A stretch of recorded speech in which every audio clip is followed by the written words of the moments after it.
once again. What's up? Okay. Try it again. Live webinar. Try one more time. Everybody, Pete Meier, Motor Age Magazine, with you once again from New York at the home of TST, ATTS, and the Auto Clinic. And TST? And TST. I said TST. Okay. Just and in of case. course, you all know my compadre in crime, G. Truglia. Good to be back with you, Pete. You know, these monthly things, it's like we're dating or something. Yeah, I can't wait for we have to come down there. So it's like this time of year. Yeah, I wouldn't mind coming down there. But, it's a bit cold up here. But anyway, we're going to appreciate everybody coming out for tonight's webcast, tonight's webinar entitled, of course, the top 10 brake service mistakes. Which ones are you guilty of? And we want to say, first of all, a lot of thanks to our sponsor who made this possible, made this free for everyone to take advantage of. That's the folks at Duralast. I certainly encourage you to find out more about the Duralast parts line, not just brakes, but other components as well, at www.duralastparts.com. And Pete, this is, if I'm not mistaken, the second one they've done this year? This is, well, they did last November. Oh, last November. Yeah, okay, that's what they it did was. last November, but they are sponsoring Two more coming up for this year. Thank you, Duralast. We want to say that a lot of sponsors have really stepped up this year, and we're doing like twice as many now as we have in the past. So, of course, we won't be here in March because we got TST big event. Yeah. So we're going to be busy with that. You need to come out. Yep. Check out TST big event, live or online. We'll give you some more information on that as we go. All right, sir, we get started into the technical stuff. Here's some routine webinar stuff. You should be watching this on the Motor Age Training website. It looks something like the screen that you see here now. This is actually the one we did in November on ignition systems. But the layout is the same. And what I really want to call out to you is the top. There's a link there to the handout. And yes, I fixed it. So if you were here the last few times and you weren't able to download it, didn't work this then you are going to be able to download it tonight. Okay, it is going to a Google Drive link, so you can download it and keep it for reference later on. So got that done. While you're also there, don't forget when you're done, if you go back to the account page where you started from, there's going to be a site where you can click on the bottom of that to print out a certificate. So if you need your continuing education credits, you can print that out. They are acceptable for use. Yes. Continuing education, so you can get that as well. As always, G and I do these and have done these for really one reason, and that's to help you with resources to help you in your day-to-day job. We know that a lot of us are trying to get used to the new technologies, and sometimes even looking at things that we're going to be talking about tonight may seem kind of foundational, but it's really not. A lot of things we're going to talk about tonight are mistakes that are commonly made, and a lot of times by the newer techs among us. So if you're a shop that's got some new folks working for you, you want to make sure that if they do anything right, it's brake work, because the consequences of not doing it right are serious. That's right. If you can't stop, that is super dangerous. As we know. As G knows, and if you've been following me on Facebook, know that recently my youngest son was involved in a pretty catastrophic accident that was a result of brake failure on his truck. And we keep an eye on the truck. So what actually caused it, I really don't know. Of course, when the truck was in the accident, there was not much left of it to investigate. And thankfully, if you're asking, thankfully, yes, he walked away without a scratch. So we thank God for that. Yes, that was amazing. Yeah, that drives that home. Also, make sure I'm not remiss that many thanks to G's lovely wife, Doreen. She's taking care of pushing all the buttons on the back end so that you can see what you're seeing on the front end. We want to thank her for that. But like I said, we're here to help you. That's it. Job one. We want to help you do better at what you do. Bottom line, I want to help you. G wants to help you take better care of your family, makes more money, put it in your pocket. And right now, we need that, right? Because things are a little challenging now. And doing it right. Pete, one of the things I want to talk about for years, obviously, we had TST roundtables, and we would ask a question. I remember the brake one, we asked the question, how do you do a brake job? And we found out some people would take the screwdriver and the caliper, push the piston in without opening the bleeder up. Yeah. And where does that bad brake fluid go? And maybe some don't put new rotors on, or they don't clean the hub. We're going to be talking about all that stuff. And like there's so much of the new technology like G likes to say, this ain't your daddy's Oldsmobile. No. You know, the technology on today's vehicles is much more technical, much more highly refined, and it applies to every system on the vehicle, including the braking system. Today's vehicles don't want to be repaired close. Close is not good enough anymore. Correct. It's either right or it's not right. And so some of the little finer points that we want to share with you, maybe you have over time started taking some of these little shortcuts. Hey, I did it. I admit it. The very first thing time we did something like this, I learned a whole lot on things that I shouldn't have been doing that I was doing, because that's the way that I was trained coming up. And you don't know when you don't know, right? Exactly. And it all depends. You know, dealer, when you flat rate, I remember working at the dealer and they would, you know, sometimes just pad slap something. Right. And not use a dial indicator and check if it's out around. Customer came back, complained, then they worry about it. It's doing the thing right the first time. As you said, safety first. Absolutely. And it's a big, big difference. You know, cutting rotors on a car. I had the on-car rotor machine, the Pro Cut. I've had Quick Way. I've had a whole bunch of different things. And it becomes a point where if you don't have that rotor really true, okay, you're going to have a problem. Absolutely. And quality of brake pads. We're going to talk about that. You know, the Duralast good pads we have here, you're not going to have a problem with them. You buy cheaper grade, you're going to have a problem. Well, the question to me is, as a pro, I always want to know, well, if that original brake job lasted 20,000 miles, and if I do the job right, mine should last that long too. Easy. Right? Yep. So anyway, our email addresses are here on the screen for you. If you want to take a note of that and write it down. And it doesn't have to be just related to tonight's topic. Anything that you think we might be able to answer a question for you, please take advantage of that. Right? Email us. You know, and I always share the presentations I make. I am not an expert in anything. I know a little bit about a lot, but I do know a lot of experts in the field over the last 10 years, one of them. So if I don't have the answer for you, we'll find it. We'll find the sources that can find it. You know, I always say I got the G and a half an O. If I had the other half an O and D, I'd be God. Only God knows everything. We network with people. That's the big thing. You know, going to training classes, doing this stuff online. If you give us feedback, it's not only, you know, us throwing information out there. Each and every one of you knows something we don't know. And if you contribute, Doreen will tell us and we'll throw that information right back out to the audience. Does that make sense to everyone? Because everyone is good at something or better than one of us would be. Yeah. In fact, that's another good point that I didn't mention. I appreciate it for bringing that up. Of course, there's the chat window right next to the player that you can type in your comments or your questions. And Doreen's going to do her best to keep an eye on those, between everything else we've got her doing. And we'll try to answer them as we can.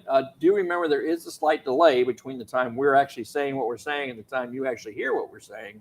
So we're not ignoring you if we don't jump on your question right away. It's not and like we are down one person. The Vice President Pierre is not here because of his anniversary. Doreen is doing triple duty tonight. So bear with us. All right.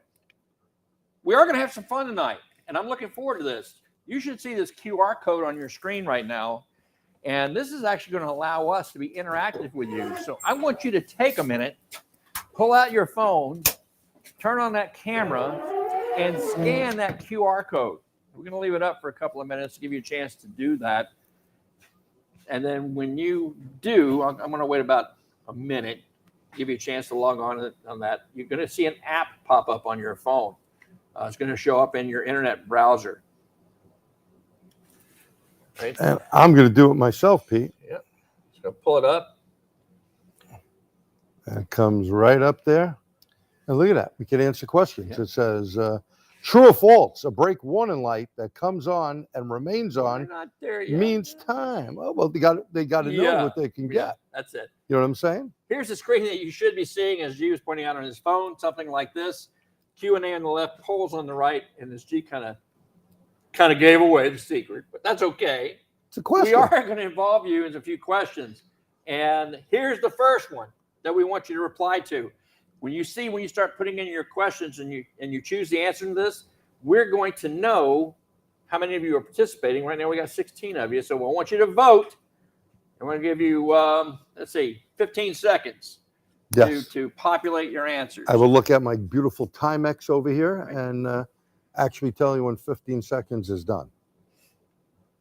A brake warning light, true or false? A brake warning light that comes on and remains on means it's time to add fluid. All right. All right, so we are. got 22 on there. Yep. And we are. All right, 15 let's see seconds what over. you guys said.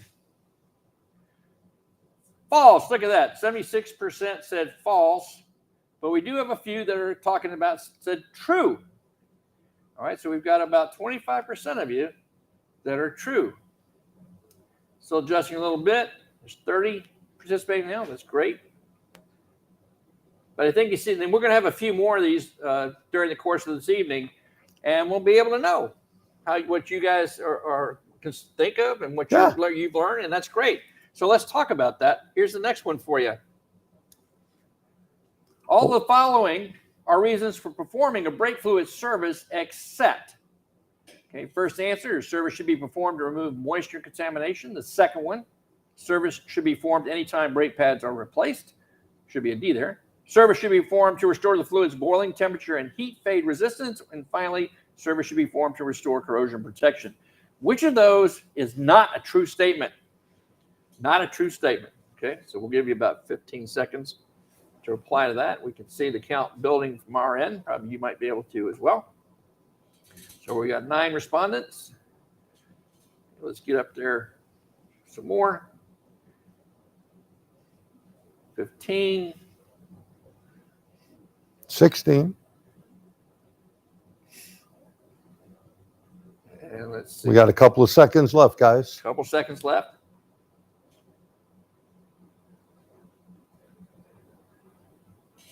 All right. I think we're about there. And let's see what you guys had to say. 90% say that the service should be performed anytime the brake pads are replaced is the incorrect answer. All right. But there are about, 12, 17, again, roughly 20% that think one of the other answers is correct. And that's going to kick us off for tonight, talking about brake fluid inspection. Again, most of the things that you share with us on the poll that we just asked are, and don't feel bad about whatever answer you gave. Oh, it doesn't That's matter. not the purpose of this, but it's a way for us to show visually that, yeah, there's some misconceptions about doing these services, even something as simple as and you would consider it simple as the brake fluid inspection. No doubt. Right now, the very first thing, go ahead. And it's overlooked all the time. Now, Sure. there are, if you look in all data, for example, there are certain service procedures that you have to do. And one may be, depending on the car manufacturer, change the brake fluid. So follow the recommended procedures, but you can also test. And we have a couple of neat things here, tools to show you that in a bit. Yep. So let's talk about the inspection and testing first. The brake fluid itself, and if I can go back to the main camera there, please, Mr. Ring. Thank you. The brake fluid inspection itself, the very first thing you want to check, of course, is the level of fluid in it. But that is not, if the fluid's low or if the brake light is on, that does not mean that we're going to add fluid to the reservoir. You know, we always are encouraged when we do our regular maintenance for a customer to top off the fluids, right? The washer fluid and the tranny fluid and the oil, whatever the case might be. But these are consumable fluids. The brake fluid is not. It is a sealed system. So there's only 2 reasons that brake fluid should be low. Either there's an external leak or internal leak in the system. There's a leak somewhere that the fluid is getting out from, or the brake pads are wearing the point where they need visual inspection and most likely replacement, because that's the purpose of that light, is to warn the driver that your system needs servicing. Take it into a qualified technician and have your system inspected. So if you see that the level is close to that low mark or certainly below, that vehicle needs to have a brake inspection done. The piston on the caliper has then moved out, okay, for taking up the slack of the brake pad wear. So that piston right in there, I think Doreen can get a picture of it right there, is going to move out. And that is an important thing to realize and look at. Why is my brake fluid down? Right. Now, obviously, if the brake fluid went down from a leak, you got a problem and you're going to get a pedal. And where could brake fluid leak from? Well, they could leak from lines, hoses, right? Behind the master cylinder, the seal, and go into your power booster. These are all places where you can have problems with brake fluid.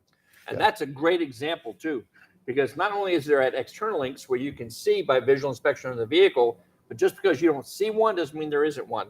And you just pointed out a really common one.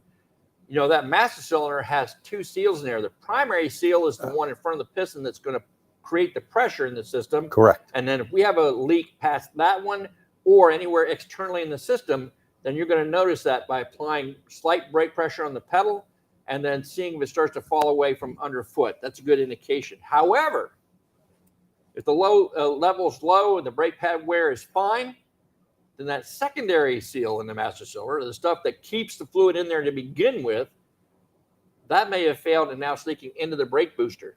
And the only way you're going to see that is to pull that master cylinder back a little bit and look for that fluid loss. And a lot of times, like an article I wrote in Motor Age, fuel trim levels are going to change because what's going to happen with that brake fluid going in there? Right. It's going to deteriorate the diaphragm, and now you're going to get a leak that you wouldn't want. Yep. So look at fuel trim levels also. Yep. But always check. It's a good idea to look at the master cylinder, see how far it's down, visually check the brakes. You know, you should have these little, I'll pull that out later, the little pad checker thing. So, all right. Besides the visual. So what we're going to do now is we're going to kind of switch gears a little bit since we're on the topic of brake inspection. And we want to talk about inspecting the fluid. The first thing I want everyone to know here is that you can't just visually look at the fluid to determine its condition. You can have fluid that is really dark and it's a brand new car and it's never been driven. If you go to the dealerships and start walking down the line of cars, because that can become either from the assembly lube used during the manufacturing process. It can also be discolored by the dye used in the EPDM hoses. That's the new rubber that they're using for belts and hoses. And that can discolor the fluid. So that in itself is absolutely no indication of the condition of the fluid. Now, I will say that we're going to talk about a type of contamination that you have to look for that I have seen in severe cases actually give a greenish tint to the fluid, but that's the exception rather than the rule. Correct. Right. And there's a few ways that you can do your test. First thing we want to talk about, though, is what are you testing for? Now that we asked that question, I would have made a good one. Definitely, because what are you testing for? Yeah. And I want to put that back up. Make sure I'm still on the right slide. That's the one I want. Oh, okay. Sorry about that. And what you're looking at here, guys, this is the Motorist Assurance Program. They actually establish guidelines for inspection on every system on the vehicle. It's kind of a consumer's guide to what they need to be on the lookout for, as well as for us as professionals. Now, moisture, it used to be the number one thing. Number one thing, moisture. Everyone was concerned about the moisture in there. Yeah. In the older systems, they weren't sealed as tightly as they are today. So it was and brake fluid is hygroscopic. What does that mean? I mean, it can literally suck it right out of the air like a sponge and become contaminated. That's one of the reasons you never, ever, ever use brake fluid from an open container. Correct. Because it could already have the moisture content in it. Now, moisture in the brake fluid, if it exceeds a certain limit, will affect the boiling point of the brake fluid, because now we're boiling the water. Exactly. And then that makes a leads difference. to soft pedal, brake fade, other issues. Okay. But that is not as severe as it used to be. Now, what we're looking for is copper content. That's the guideline listed by the Motorist Assurance Program, is measuring the copper content in the brake fluid, the maximum being 200 parts per million. Well, Pete, where does that copper content come from? Well, if you take a good close look at those steel brake lines, they're copper brazing on the interior. Exactly. And brake fluid is just like coolant. Just like you first talk about checking the additive packages in the coolant. It's the same thing in brake fluid. And these break down over time. Some things can increase that activity. Correct. And as they break down, corrosion begins. And the first material to give way to that corrosion is the copper. Copper. Right. So that like what a penny used to be made of. Yeah, well, it used to be. So let's show you a couple of different ways that you can test the fluid for all of these different conditions, and you can apply those into the shop and use them in the shop, right? So we're going to kind of go over to the zoom camera on the car. And I think the first one there that the G-Man's got for you. And you got the cap off. Put the cap in a safe place. Don't want to lose it. Now there's a little strainer inside the master cylinder. Yep. Not uncommon on later model cars. I'll pull it out. Make sure your hands are clean, don't have any oil on it. Yep. And put whatever you take out, put that on something like G has it on a shop rag because we don't want to get that on the paint. Oh, Yeah. unless you don't like the guy. Right. Now, the tool that he's showing you is an older OTC tool. It's used to measure moisture content in the fluid. And basically the way that tool works is it's going to be inserted in the fluid, and then it's going to be turned on, and it actually heats up the fluid with a little internal heater, and it can measure what that boiling point is. So we'll see if we can get a test there. Let me do a little zoom here. See if you can zoom that in. Zoom plus. There you go. That looks pretty good. Okay. Now I'm going to press the button. It's heating fluid. You'll see the little bar graph thing come across. And it came up with the results. .3, .4. Fluid okay, 608 temperature. Minimum boiling 284. .311 and 356 is giving you the difference of the dot brake fluid. Yeah, and then that 600 number, if I'm not mistaken, with that tool, that's actually that's the max that tool can do. Yeah. So that didn't boil the water, and it shouldn't, because this is a brand new car. Right. Okay. So that's one way to before you put that in, buddy. That's right. We got other stuff. We've got a couple more to do. Yep. Now I can't get the screen back. Hang on, I got to clean my hands. Oh man, that was stuck in there. But I'll get it out. Get you keep yakking. No problem. And While I'll he's get doing it out. that, if I can go back to the main camera there, please, Doreen. There you go. I got it out. All right. All right. The next thing we're going to do, and I'll even walk forward so you can see that a little better.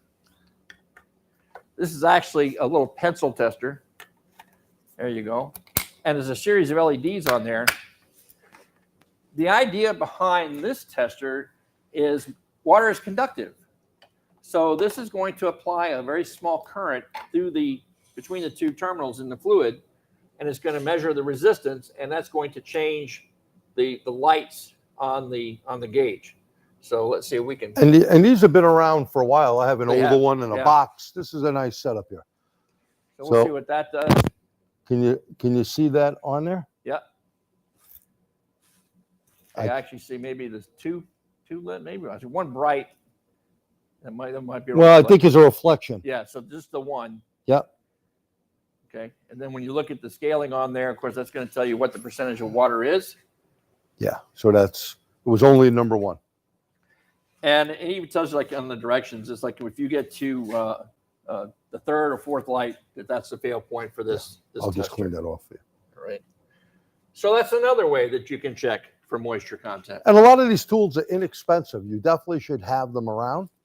And the next setup that we have is our meter. Now, you may have seen us do this test on coolant systems. Again, the same concept applies.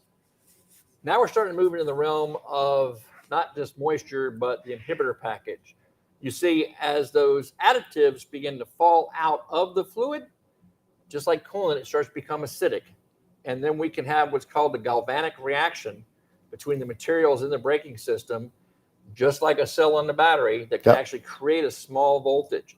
And that's what we're going to look for here with our multimeter. We're just going to make sure we have it set on the voltage scale. We want to get it on the millivolt range. And then you're going to take one lead, negative lead, the negative battery post, red lead in the fluid, but not touching anything. Just like the radiator. Just same like thing. the coolant, just the same way. So we'll give that to my Vanna White. All right. Let's see if what I kind can. of results we get on the meter. You need me to help hold one of those for you, bud? Or? Once I get the meter up here, if that's okay with that reading right there. Yeah, that's good. And you should always baseline the meter to make sure your meter can read. So I'm going to the battery terminals here, and we are not reading.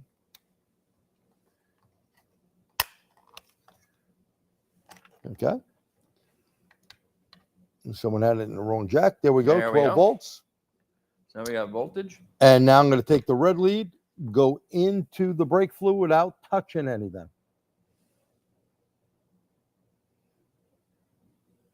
And you can see we have And you very, can see very it small. stabilized. Right now, it's like 3 millivolts. Just 3 millivolts is all that you can see there. Yeah, and I could put it basically on a millivolt scale, which would be better. A little more accurate.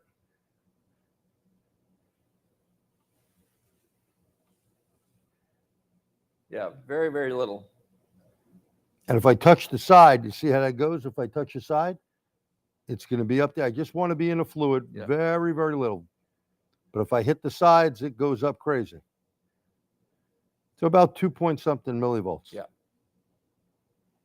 Very good. Okay, about the most that you want to see on there is 300 millivolts. All right. Anything, excuse me, that was 30 millivolts. 30 millivolts. 30 millivolts, my bad.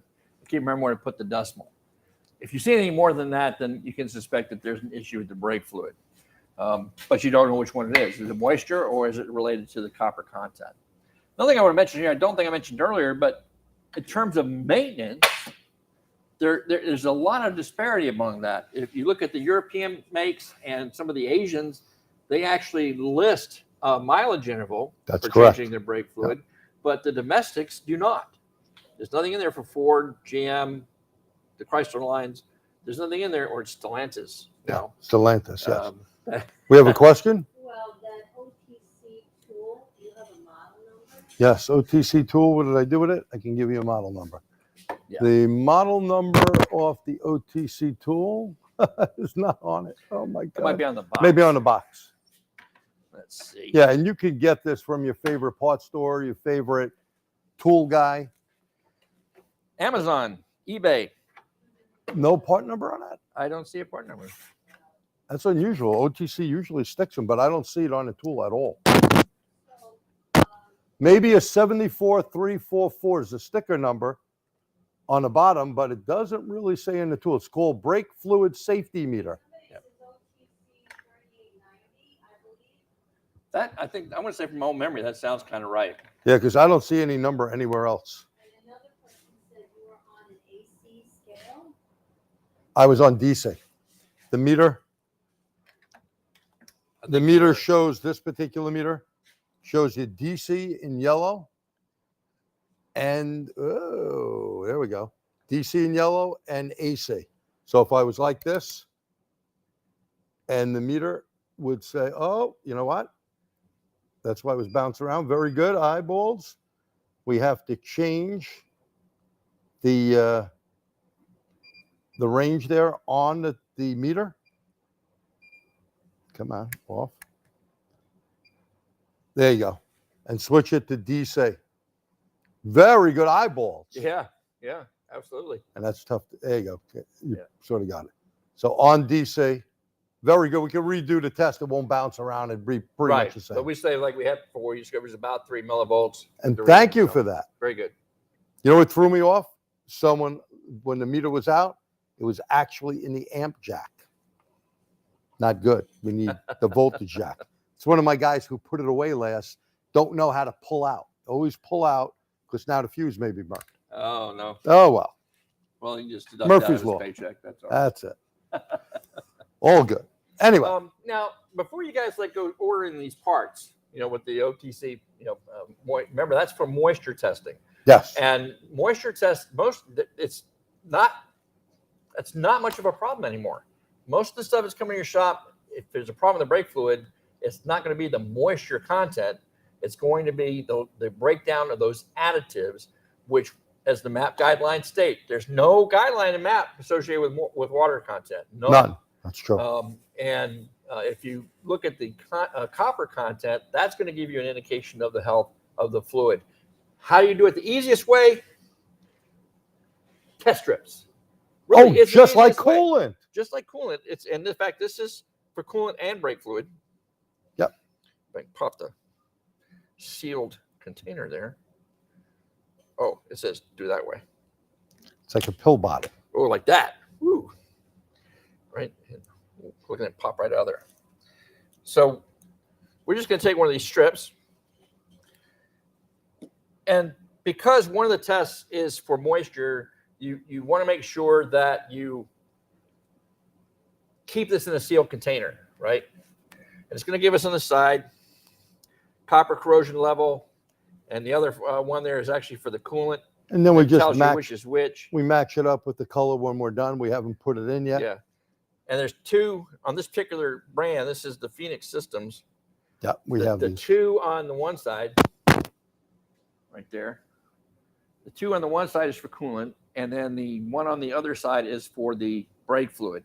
So let's go ahead and dip that in there. He's going to And play zoom dipping in. man. He'll dip that Dip in. that in the fluid. And this is just like, you know, you're doing for coolant. You want to see what additives have actually broken down. Now, if we take the bottle, and I think it goes good against your black shirt. Actually. Yeah, I think we have to get, we have to wait a little while for Yeah, it to you do. react. I think it's, Let's see. I don't know if it's a minute or. Yeah. But this, again, new car. So if you can see that, go to the other camera there, Ms. Doreen, Switch on the camera. box. Oh. There you go. Sorry. No, hey, you're doing great. All the work we're making you do, I'm not complaining. But you can see that there's a comparison. See if I can get where to get the glare a little off of it. There we go. There we go. Great. See, she is so good. And then you're just going to compare the strip. In this case, again, this is a new car. That's why we're not getting really any kind of a reading. Yeah, But you can see the parts per million laid out here, with 200 being the max. You know, any more than 200, then we need to replace the brake fluid. And like I said, this can occur for a number of different reasons, not just age. So this is something you should be checking whenever your customer brings a vehicle in for service. In fact, while I'm kind of on that topic, I'm going to preach a little bit about it, because I'm a big believer in our professional and ethical responsibility to do everything we can to advise our customers and how to best take care of their vehicles. And when it comes to the braking system, especially, well, now you're talking about the safety of the driver and their family. So we definitely want to do our best to make sure we advise them of any issues that we find. Right. One of the things that I also encourage as well, because all of these vehicles are so electronic, is take the time to do a pre-system scan of all the modules in the vehicle, because there might be something going on in a system that your customer has no idea of. And it's good for us to advise them. Do you have a question? Yeah, is using nickel copper brake line a no-no? I can't answer that question. I know that most of the brake line replacements that you get, I'm not sure what they're made out of. I'm not sure about the corrosive properties of nickel. I can't answer that question for you. However, if you get our email address, and we can give it to you again near the end, you send us a note, and I'll check with some of the industry experts and find an answer for you. The copper, the interior of the copper, that's common. That's on the OEM lines as well. But Right. whether you should use nickel or stainless steel, that's a good question. I appreciate That it. is a good one. There's a lot of stainless steel lines out there, but we do use the rolls of the flexible lines like Phoenix makes and a couple other companies. Yeah. I never really noticed what material. I don't even know if they give you the information on the Yeah. line. They may or may not. Yeah. But that is a good question. And if you're replacing it long lengths, there are a few companies that actually make pre-bent, The whole ready to thing. go, which can be a real breeze. Oh, Instead of yeah. trying to bend one for yourself. Yeah, there's quite a few companies out there that make that, and probably AutoZone would sell them as well. Yeah, absolutely. Yeah. All right. So again, talking about the overall inspection of the vehicle, this is just one of those things I think you should do for every car that comes in as a service to your customer. And hey, if you can show them that they have an issue, advise them of what they should do about it, then if they add more money to the shop, add more revenue to the shop, that's not a bad thing. But you're doing it for the right reason. You're making sure that the safety of the customer comes first, right? And then everything else. And that's important. So, you wanted to show this one as well as another I brand? do, because here's an interesting question, and it actually came up at one of the meetings for the Motorist Insurance Program that I got to go to. What happens if I do find that my vehicle here needs to be serviced, the fluid needs to be changed, and I flushed all the system out, and I flushed all those copper particles out? Well, now there's no copper left in there for me to detect, right? So there is discussion and work on changing maybe the standard a little bit, because what happened, did I say earlier, when you start losing those additives, the fluid becomes acidic. And that I can measure regardless of the copper content. So my friends over there at AccuStrip, give them a little short plug there, actually have a test strip that is designed to measure the acidity of the brake fluid. And there's actually a scale there on the side for .3 and .4 to let you know if there's a problem. So this is a great addition to that test too. All right. Probably both good to have around, and that inexpensive little tester here. You know, if Right. they don't want to buy the big setup, you could do that. Have a question? Would you advise using a refractometer for testing? That's a great question. So a Yeah. refractometer, a refractometer meter. Well, that is more for coolant and battery stuff, but I don't think there may be a speck on brake fluid. I haven't jerked with it. And if you have, I haven't really noticed on mine a window was rating over brake fluid, but what are you measuring? Your water. That's water. That's not going to say anything about the mine doesn't have additives in the package. It's the same with coolant. So I'm really glad you brought that up. The most accurate way to check the concentration is using a refractometer. No doubt. So we do. Yep. But it's not going to tell you anything about the health of the additives. And that is where the problems come in. That's where we use this. In fact, even when I do a hybrid class, the fluid could look beautiful in that bottle. I don't care if it's a pink or yellow, whatever color the manufacturer uses. But if you put a strip in and the pH level is not right, there's your problem. Yeah. And you could cause a lot of expensive damage without knowing that. Never mind your refract. Oh, it's good for 20 below or 30 below. Who cares? We care about if the properties are not correct. This is what protects all those internal components from damage. No Why doubt. do we care about that on the brake system? Think ABS and that control unit, the solenoid valves, corrosion damage to those. Very preventing them expensive. from operating and expensive parts to replace. So, and I don't know the answer to this. So if anyone out there is watching is from California, maybe you can answer this for me. I'm pretty sure that for some time now, you can't recommend services to a customer that's not listed in their owner's manual. As far as I know, that is correct. Like you can't do a fuel injection cleaning if it's not in the owner's manual. Yeah, so that would kind of I would kind of wonder about that with whether meeting the Motors Assurance Program and being able to show proof that you could recommend a service like that to your customer. Yeah, bar is very, very tough. Any other questions? Just a comment, when in doubt, flush it out. When in doubt, flush it out. Yeah, well, and that came to what somebody said earlier about, or many of you answered earlier, was doing that as part of a normal brake repair. It is not necessary to do it whenever you do a brake repair in the vehicle or you change the pads, only when the fluid needs it. And you could have a situation where the pads were changed a year ago, but now the fluid's no good, even if it was changed, because if there's a condition that's causing that breakdown to go breakdown sooner. And one way to do that is electrolysis. If you got bad body grounds, that current's going to go through that fluid just like it does the coolant, and that starts to break down those additives. So that's why you can't go by time alone or what it looks like visually alone. Right. But how many of you out there with the number one, give me a number one on this, how many of you, when you do a brake job, bleed the brakes?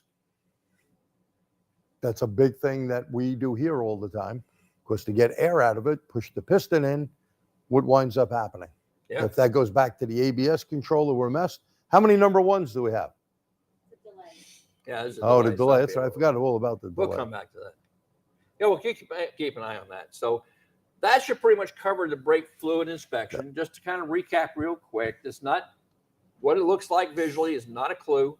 If it's low for a reason. Don't add fluid to it. Why? Because you've just taken the warning system away from your customer. If those pads continue to wear, it can get to the point where the pad wear has gotten so low, the caliper piston can actually pop out of the caliper. Seen it. Done it. Don't want to do it again. So again, and you've taken that brake warning light away. At the very least, your customer's not going to know their pads need servicing until you hear that grinding noise that ends up costing them a lot of money, right? So if it's low for a reason. Inspect the system. Check the fluid integrity, its condition. One of the best ways to do it is a test strip, not only for copper content, which is the standard, but also for the acidity in case that vehicle has had the system flushed in the past. Right? Good stuff there. Good survey. All right. Next on the list, we talked about that. Real quick note, mistake number 2 on the list of the top 10 is failing to put the electric parking brake system in service mode before you start working on the vehicle. Okay, that I'm sure you got all kinds of stories to attest to that one. Yeah, you definitely need a scan tool that has the ability to do it so you don't run into any problems. Yeah. So yeah. service well, they actually mode. make specialty service tools, right? They do. Yeah, They have that's little just handheld for ones the brakes. just Yeah. for the brakes. Yeah, There's just plenty for the of brakes. companies out there that have it. Yeah. Launch, Ortel, and Yeah. so on. But you would Yeah. imagine if you're working on the brakes and that caliper's off and for some reason it decides to cycle, that could be a problem. Yeah. Especially if your hand's in there at the time. Not good. Not good. Not good. Right. So make sure you have the proper scan tool that can do the job. Anything from Ross Tech if you're working on Euro cars, because they were the first ones to do it. And Ortel, Launch, Autoland, Scientech, just about all of Snap-on, them just about everyone does Have it now. that now. It's a common thing. Yep, it's a common All right. function. So it's time for another Quizzy. play that game, right? Here's your next question, guys. Which of the following statements is false regarding electronic parking brake systems? Let's see what you know about those. They are used only by European manufacturers. They use an electric motor to apply the parking brake. Most will automatically release when the transmission is put into drive or reverse, while others require pushing a button or switch to release. And number 4, they should not require periodic adjustments. Which of those 4 statements is untrue, is false? We'll give you about 15 seconds, Martin, here. So you can answer the question. 10 more to go. And I want to really thank you guys for participating in this. You know, it's just a lot of fun to be able to get the feedback and get a feel. And I think, too, that it's interesting to see what, we know and what we need to work on. Yeah. All right. So that's our 15 seconds, a little change. Let's see what the majority have to say. All right. 64% say they're used only by European OEMs. That is the correct answer. They should not require periodic adjustment is true.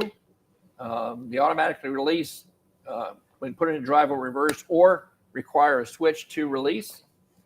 And they use an electric motor to apply the parking brake. So some of you, most of you got it right. Yeah, good job. So very good. All right, let's move on. Number 3 on the hit parade. Uh-oh. Hanging the caliper I by the hate hose. You work here, you'd be fired for that. Yeah, I mean, you got to understand how these hoses are made. It's a rubber line, but interior, number 1, these are that new rubber, just like the serpentine belts are made out of, the EPDM material. EPDM. And you can see it's actually a layer here of 3 rubber lines within each other. And when you hang that caliper, the way that caliper can actually cause that inner line to become narrower, even collapse. To the point where it acts like a check valve. It'll allow the brake to apply, but not release. It won't allow the pressure to release.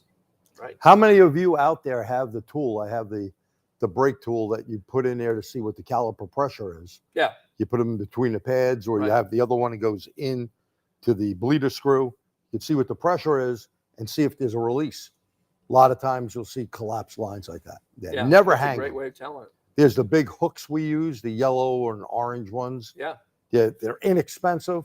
If not, use a bungee cord, but hang the caliper. I just get the uniforms changed every week, right? And they come out of those really cheap wire hangers. Yep. I would just double those up, and I made hooks out of that to hold it up.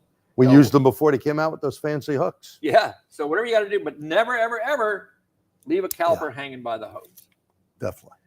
Mistake number 4, improper rotor service. Oh, now this is a big one, Pete. Yeah, it is. Improper rotor service starts with number 1. Did you clean the hub surface? Is it clean? Did you use some anti-seize on the back so that plate will come off later the next time you do a brake job? Or is it going to stick there and you got the BFH out and you're banging on the freaking thing and nothing happens? The other thing is, did you clean the rotor? If it's one that is not coated, we'll talk about that in a little bit. Are there a bunch of grease prints and brake fluid on there? Rotor service is a biggie. And if you cut it, here's the other thing. Some guys cut it. They don't put it on the brake lathe correctly. Or if you do it on the vehicle, do you have a good brake lathe machine that is going to be true? Okay. Yeah, I got to get back up here.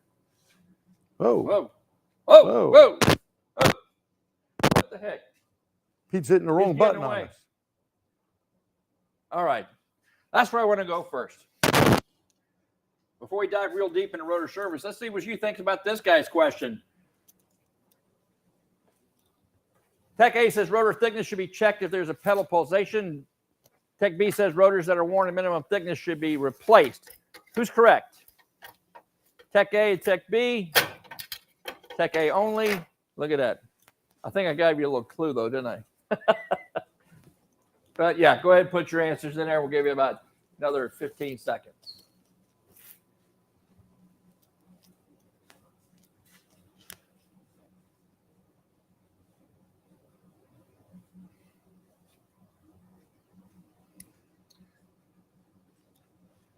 All right, so I'm thinking that Tech A is incorrect. And we will talk about that. All right, there's our 15 seconds. Again, thank you everyone for your participation. We got a few that answered B. The correct answer, of course, is both A and B. Some people don't have a phone. So let's talk about that a little bit. One of the first things I'm going to say to you when it comes to doing a brake service for your customer, and you're looking at the rotor, you have three basic choices. You can either use the existing rotor as is, you can resurface the existing rotor, or you can replace the existing rotor. Now, let's talk about the first one. The first one is reusing the existing rotor. Now, if you've been around as long as we have, it used to be that when you were servicing vehicles, the OEM would tell you there is no need to replace the rotor if it's above minimum spec and there's no damage to it, no grooving to the surface. So if that were the case, they would tell you could use the rotor just as is, and in fact encourage you to do so it would last a little longer. Because if we resurface it, of course, we're going to lose material. That's not the case today. The case today now is, what type of braking system is it? And I think we have something on that next. Yes. There are two types of braking systems that you're going to run into: abrasive friction systems and adhesive friction systems. Pete, what the hell is that? Well, let's talk about it a bit. A lot of the older vehicles, or those who have semi-metallic pads, are abrasive friction systems. In other words, when we apply the caliper pistons on the pads to bring them into contact with the rotor, well, now we're actually having this physical contact and abrasive friction model where it's a lot of heat generated, and that's what we're doing. So we're converting that energy in motion, and we're turning into heat, and that's hard on the rotors and the pads. On both of them. On both of them. Adhesive friction are those systems much more common today. They use ceramic pads, or what's called an NaO, or non-organic added NOA content. So these are pads that aren't using the same materials, and they use what's called adhesive friction. On these systems, when we initially put in the brake pads and they're initially worn in, they leave a layer on the rotor surface. And once the rotor is coated, it is now that coating that the pad is coming into contact with. And think of it as like a Velcro strip. You know, you're getting that adhesive effect, and that's what's helping slow the car down. And it doesn't generate as much heat. It's a lot friendlier on the pads, a lot friendlier on the components, and helps increase the life of the two. So going back to what we said earlier. And I think it keeps the dust down as well. Oh, much less, yeah, a lot less dusting, a lot less discoloration, brake dust on your wheels. Looking at the existing rotor, if you're going to keep the existing rotor, the very first thing you have to do is measure it, and not just one spot. 6 spots around the rotor, and one on the outer and one on the inner edge. Not right dead at the edge, but maybe we're near the pad end. Yeah, right where the pad wear. All the way around to make sure it's within spec, and it's with it not only the minimum thickness, but minimum variation. That's a big. We're going to talk a little bit more about that too when we talk about the pedal pulsation issues. But for now, just for service use, it has to meet your specs after you resurfaced it. Okay? Oh, this is a biggie. You can't resurface it and put it below minimum and use it. It's got to be still at spec after you resurface it. And if it's a adhesive friction system, you have to resurface the rotors, because you have to remove that old layer so the new pads can put their own layer down. And let me say this too on the rotor. There is a difference if we have a vented rotor, meaning we have two pieces of steel with metal through. Be careful when you're cutting a rotor. Take equal amounts of equal Absolutely. sides. That's a big problem. Yep. Now, a couple of the things we had on there, if you don't have a phone or a tablet or something to pull up the questions, that's one issue there. We apologize, so you can't be in the poll. And I think we had some other question. Let me take a peek at it real quick, Sure. and we will answer your questions there. And by the way, we can't tell you anything about pricing, what a brake flush should cost. Use old data for something like that, Yeah. and Use your take it from use there. your flat rates. Proper check for vibration is run out, not thickness. Right. That is good. Run out is definitely vibration. Thickness will just heat up and give you multiple problems there. Now, what is the purpose for that minimum spec? Well, again, that's the number that if it gets below that and the brake fluid's near their end of life, that there's not enough rotor there to keep them in their housings. Yeah. So it is definitely a safety. That's issue. when the piston goes boop, Pops out. pops out, bad and you don't want the pop out, right? No. And then finally, again, the answer is, or the third choice is replacing the rotor. You're going to be hard pressed to match the surface quality of a new rotor, which is also critical to pad break-in, noise complaints. Just spinning it off on your bench rotor turner is it's like cutting. It's a continuous spiral of metal that you're taking off, and if you look very closely at it, the surface looks like an record, old LP, that's an right. old album. Yep. Right, and that is nowhere near what the RA finish or what the quality of the finish should be. And that's why you see that when you look at a new rotor, it's almost like mirror smooth. Right, and it's a swirl type of finish. Yeah. Now, some of the bench lathes, I remember when I had my bench lathe, have that, and you get something like Pro Cut. Pro Cut does a very good job on it, where it comes very close.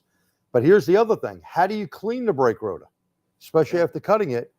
It's not the best thing to use brake clean on. Right. Brake clean will get into some of those wreck-it layers, as this guy, so you can tell his age, right? Hey, that's coming back. It's true. Vinyl is good, man. Vinyl's good. But you really should wash it with soapy water. Hot soapy water. Hot is one of soapy the water. Best.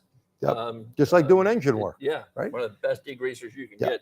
And you're absolutely right. I mean, and I did this in a video to show the two, just spraying it down with brake clean and then wiping the rotor, and you can still pick up the metal from the rotor surface. That hot soapy water, it actually lifts it and holds it so that you can rinse it away. There's no better way to do an that. aqueous bath is better. Yeah. There's some aqueous cleaners that you put under the vehicle to wash it down. Yeah. Does a great job. More so than almost freezing the metal particles in place with brake clean. Yeah. Yeah, absolutely. So be careful with that. And another little tip for you, if you are going to resurface the rotors, you got enough material to do that with, and you get a nice clean cut, you can really put a really nice finish on it by just taking a sanding block and about 200 or 300 grit paper and just hold it to the edge of both sides of the rotor for a minute or so on both sides. And that's going to break down those little ridges. If you take a little microscope and look at a rotor that came off even a top of the line brake lathe, on car or off, you're going to see the little hills and valleys. And what we want to do with that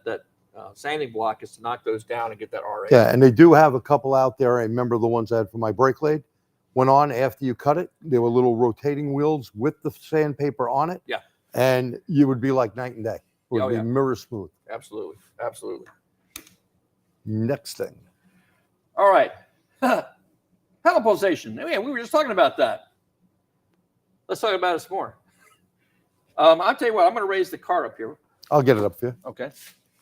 And while G's bringing that up in the air a little bit, here's what I want you to know about pedal pulsation. What causes pedal pulsation is actually, as someone mentioned earlier, the run out of the rotor. It is not perpendicular to the spindle, to the axle. In other words, we need a nice 90-degree fit there between the spindle and the caliper in order to make sure that we're applying equal pressure on the rotor surfaces, okay? That is very easily knocked out by a number of ways. If there's any misalignment whatsoever here, then you're going to have the pads applying pressure unevenly to the surface, and it starts to wear one side off of one side, not the other, and then it turns 180. Now it's wearing it on the other side and not the end. And next thing you know, you've got a rotor surface that kind of looks like this. And there's your pulsation, because as the pad's trying to stay in contact with that wavy surface, it's going like this. The cylinder rather, the piston inside that caliper is trying to follow that surface when your foot's on the brake. And that's what you're feeling, is that's coming up and down, fluids going out, fluids being pushed back in, fluids going out, fluids being pushed back in. And that's what you feel coming back to your foot and the pedal. Yeah. So there's a lot of things that you can do during the course of your repair to make sure that that doesn't happen.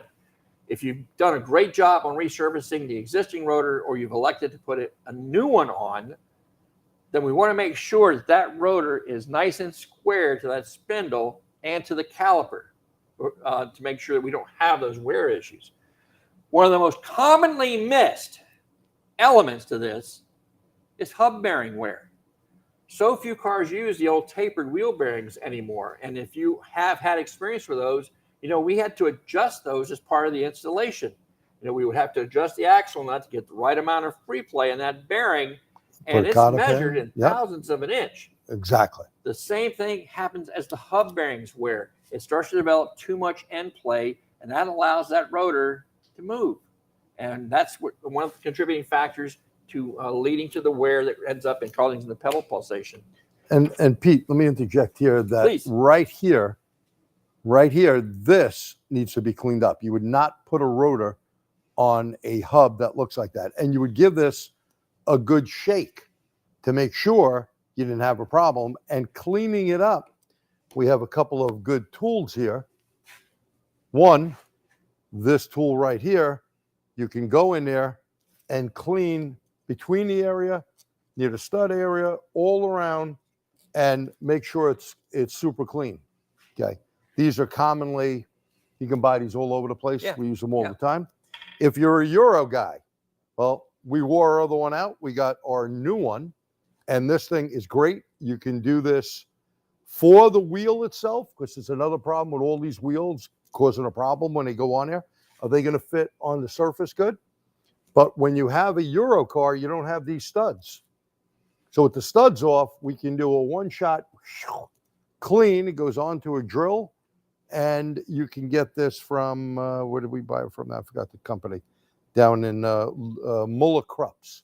Muller Krups does a great job with that. Yeah. And don't forget the inside of the hat on the rotor either. If same thing. If you're reusing that old one, make sure that you clean the inside of the hat and the hub face, before you put the rotor on. Back to the hub bearing, though, I want to make sure I get this in here too. You have to measure the end plate, and you measure it right on the. Let's see if you can step one side over. Sorry. Go ahead. You can see that. There we go. Right in this area here. And in a few moments, I'm going to show you a video that demonstrates this in a lot more detail. So just hang on for that. That's why we're not doing it live. But this is where you're going to measure that end plate. And generally, the way procedure is you're going to push in on the rotor, and you're going to clock it back and forth at least 5 times. Center your dial indicator, and then you're going to pull outward on it as you clock it, and then you're going to take an eye on how much variation you have. 4 thousandths is typically the limit for that. And how else are you going to affect that? When you're doing any kind of work that requires you to take the axle nut off, don't use your air gun to put it back on. These have to be torqued to spec for that reason. Just like the tapered bearings. When that nut had to be a certain amount of certain torque in order to set that end plate. You bet. Too tight, there's no end plate. The bearing's not going to last. Too loose, now we have too much end plate. You have a wobble, and we can have tire wear. We can have problems with brake wear, and of course, rapid wear of the bearing itself. So, like I said earlier, there's no close. It's right, and there's wrong, right? And that's one of the instances. Very common made mistake is to make sure that you torque the axle nut in place. That's and important. Not hammer it down. And then ping it when you're done so it doesn't back off. There's a little ping mark here that bends it down and locks. So you can actually see it right there where my fingernail is. Yep. It's bent down so it doesn't back off. Another thing is when studs are dirty, we can use this particular type of tool. Goes on a drill as well. And you can put it here to clean the debris off the studs. Remember, never put any penetrating oil or any anti-seize on studs. It will change the torque. On the hat itself, if you clean up the back of the rotor and the hub itself, if you use any anti-seize on that, you should use it sparingly, okay, not oozing out all over the place. And make sure when you torque wheels, you're going to use a torque stick for your first setup, then put the car down, use a torque wrench, drive the vehicle around. This is what we do here, and torque the wheel again, because you can get play and you don't want anyone's wheel coming off. Yep. And just for one more note, in terms of just the rotors part in this problem, is when you're finally doing the final assembly on the brakes and you got the rotor installed, caliper's still not installed yet, it's just the rotor. Take 3 of the lug nuts. You may have to get some flat washers to add for spacing to make up for the thickness of the rim itself, but just lightly seat the rotor with the 3 lug nuts, and then again, pull out your dial indicator, measure the run out, see if it's within specification. You can check your OE specs for that. Obviously, the closest to 0, the better. If for some reason it's excessive, just make a mark at one of the lugs, take the rotor off, turn it to the next stud, and put it back on again and recheck it. It's called clocking the rotor. Just make sure you put that back on. If you're doing some kind of work that requires you to disassemble the brakes in order to get to what you want to get to, mark the stud in the rotor so you can put them back on where they came off, and you won't be creating a situation that didn't exist before you started working on the vehicle. Okay, so I think that just about covers the high points on the rotors. Okay, good question here. Do we recommend resurfacing brand new rotors? If you have to resurface a brand new rotor, then you bought too cheap a rotor. Yeah, that's my response. Years back they used to say that. Yeah, and then they went away from that. Yeah, because I mean, back again, this kind of dates back to quite some time ago when we did that, primarily because we didn't know if they were going to be out of spec or not, and sometimes they were. But with today, a quality rotor, there should be no need for you to have to do it. And I wouldn't want to lose that RA finish on the rotor if I could avoid it. Right, and that's a big thing. The finish itself, right. When you have that, so the rust and corrosion problems, you don't want to cut them. A good rotor won't have a problem. Next is the other half of the equation, and that's the caliper assembly itself. Time for our next question. Okay, I'll wait to pick that thing up. And next question is this. Technician A says a leaking or sticking caliper should be replaced. Tech B says a leaking caliper will often cause a brake pull to the opposite side as the leaking caliper. Who is correct? Tech A only? Tech B only? Both technicians? Or neither one of them knows what they're talking about? Let's see what you guys have to say. We got, give me another 15 seconds. All right. 10 seconds left. And again, I thank you so much for those of you who are playing. And as G mentioned, this is kind of new for us. We wanted to try 5. it out. And yes, if you're on your phone, and unfortunately, you'd have to get another phone or tablet.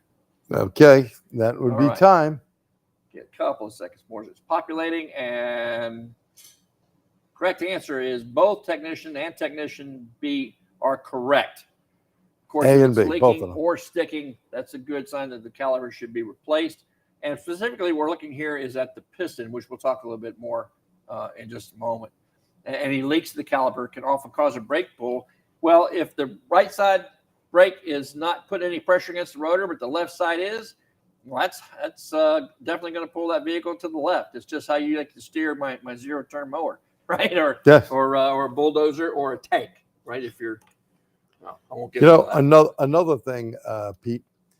When it comes to replacing a caliper, do we just replace one?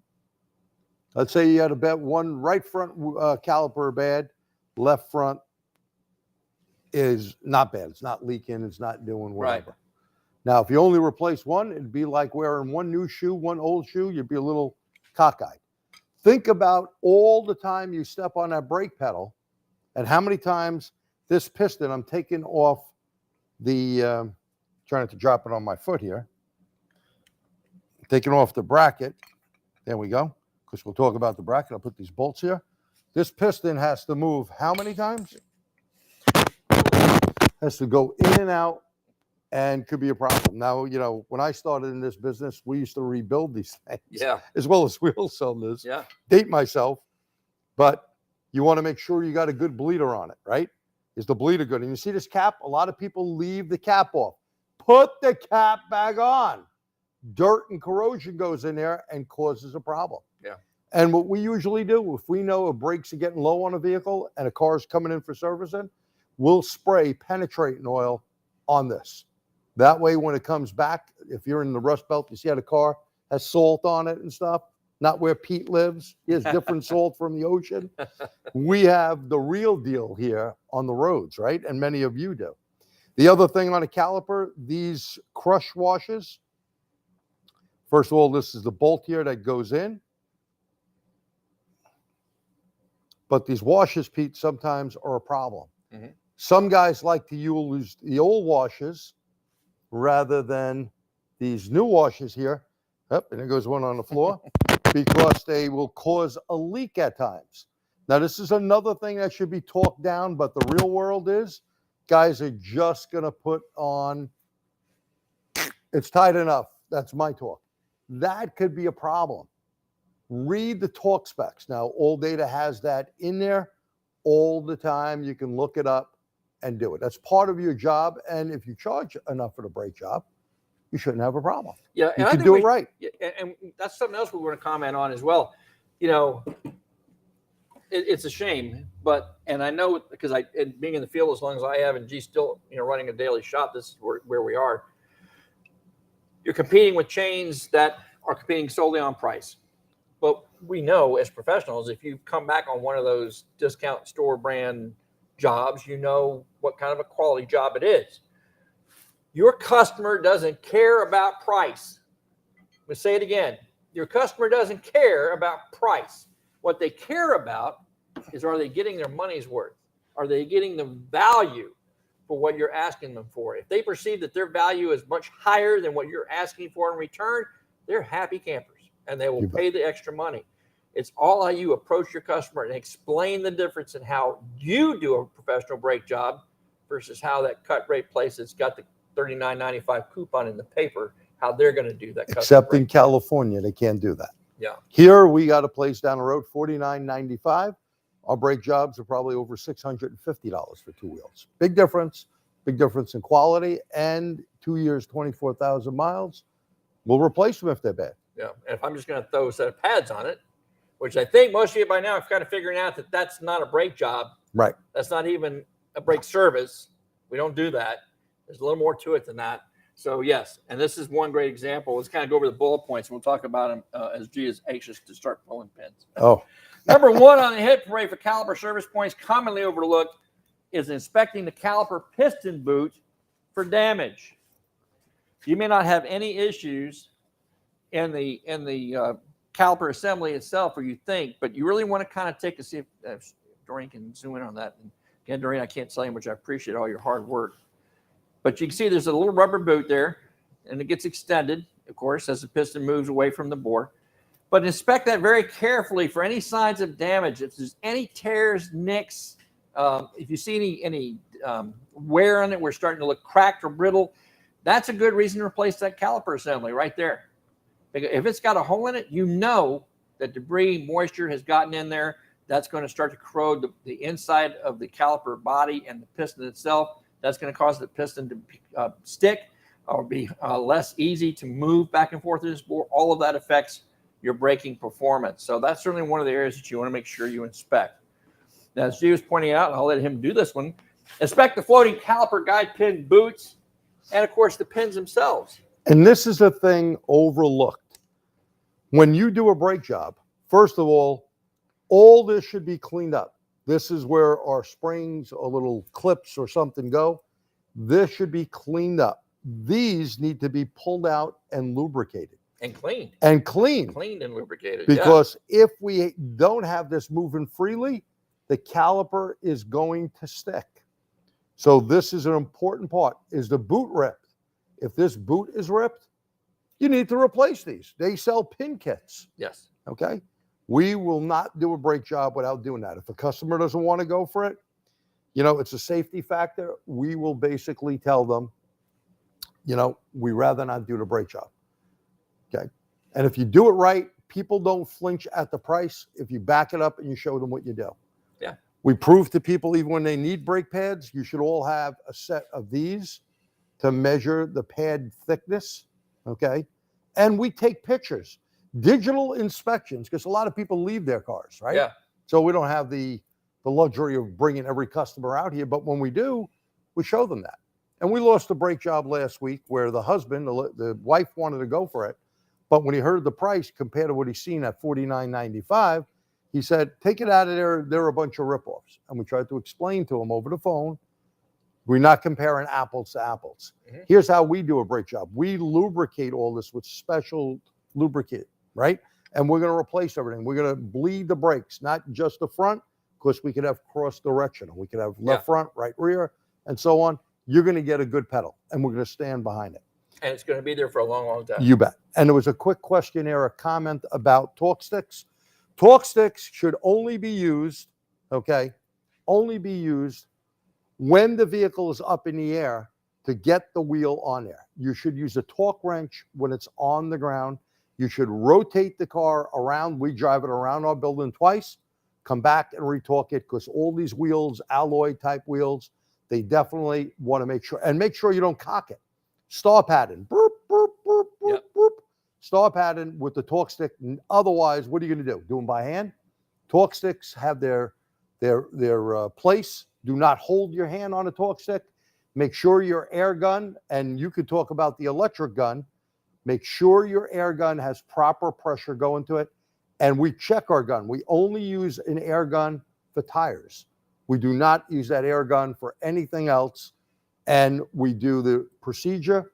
That way, no wheels are loose. Yeah, and in the electric guns, which I tend to favor now, and I know a lot of you guys and gals do, if the battery is not fully charged, the amount of torque that gun's putting out is not the same. So you have to make sure you consider that. That's a biggie, Pete. That is a biggie.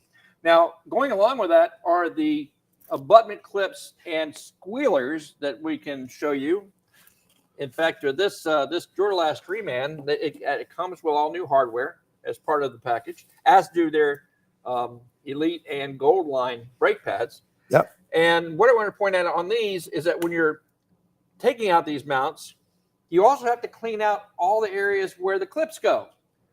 You can't remove the clip and leave this rusty, dirty, nasty, unlevel surface behind. That then they wonder why the needs pad don't fit in right. Right, exactly. And it's also going to affect the ability of the pad to move slightly in that fitting. And that's one of the reasons for noise is vibration in the pad during operation, and that causes that noise. A good wire brush, making sure you get as much of the debris off, clean it up, lubricate it, and put it together. Yep. And finally, as G pointed out, you want to make sure that you lube those pins with the grease that is specifically designed for that purpose. And I'm going to throw one more thing out there. Have a question? Well, someone commented that brakes should not take all day. All day. That's true, and you're very. It's not all day. True, and this does not take you all day. We just takes us all day to talk about it, but it won't take you all day to do it. We would have been done with the brake job already. I could probably do that brake job as fast as I could. Maybe just a couple more minutes over a pad slap. So I'm not doing. Yeah.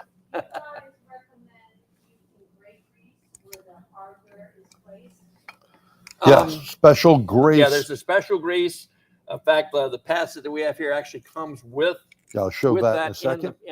With the pads for use there, and then the caliper pins is a different type of grease. It's designed for that. So yeah, and you should have that in your shop here with the brake pad box here. This is Elite Duralast. Each pad is individually wrapped, which is kind of nice. And you can see that that's going to have some break-in. That's going to go right on the rotor. Yeah. That actually goes back to what we were talking about earlier about the adhesive friction. These are ceramic type pads, and they have that adhesive friction technology, and that layer is going to be left from the pad to that rotor surface. Yep. And here's the lube. Yep. I can personally attest to the Elites. They're on my wife's car. And they also give you the clips here. Now, once in a blue moon, you do get clips that don't fit right, you know.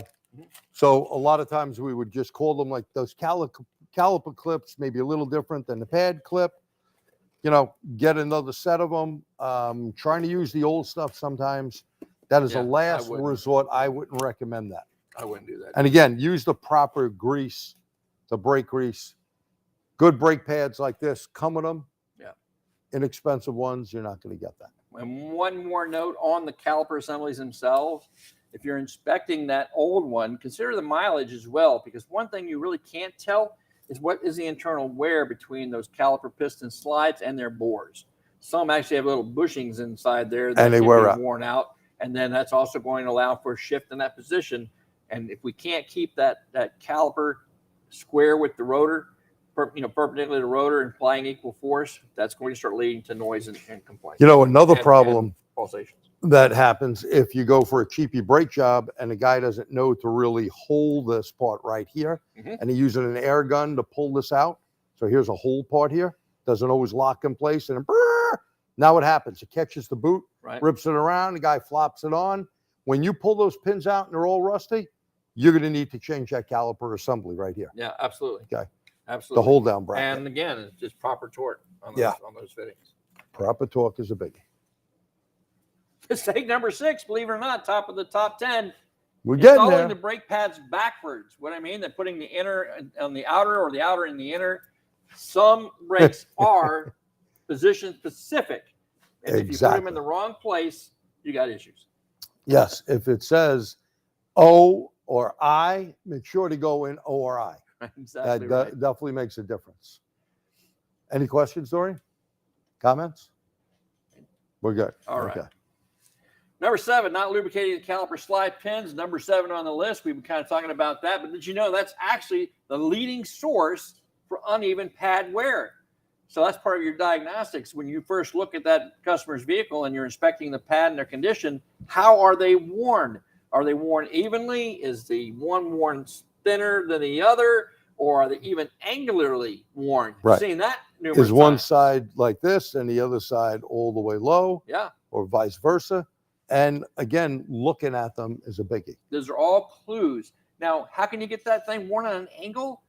Well, do you think the caliper mount can get bent?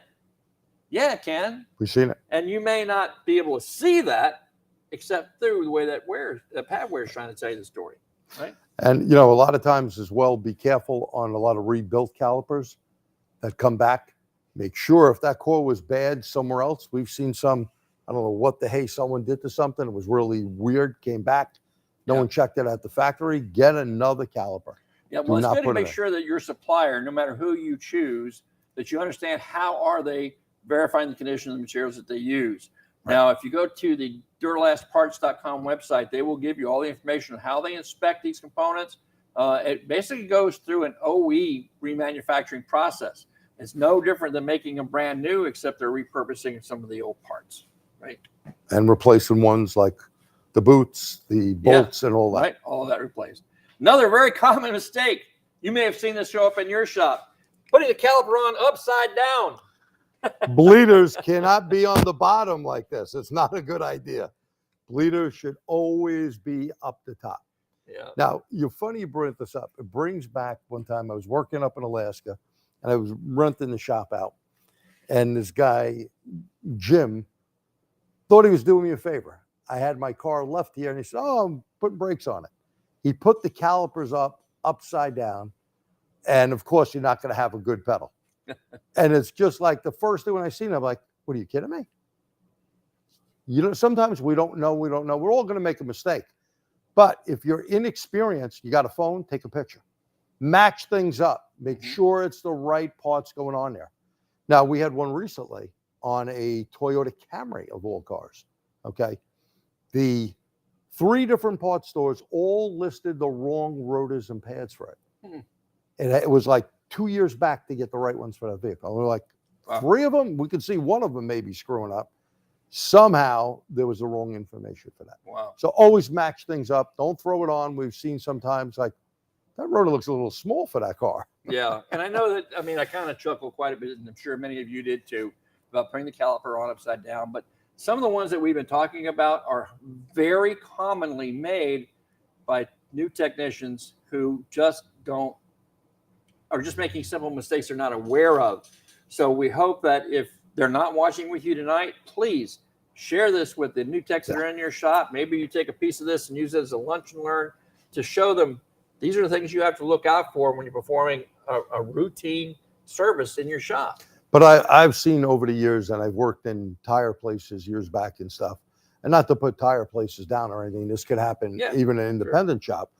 If someone is not watching you and you think it's just replace this part and you don't realize it, you got confused, you were doing stuff, you do it wrong, you can continue to do it wrong till someone shows the right way.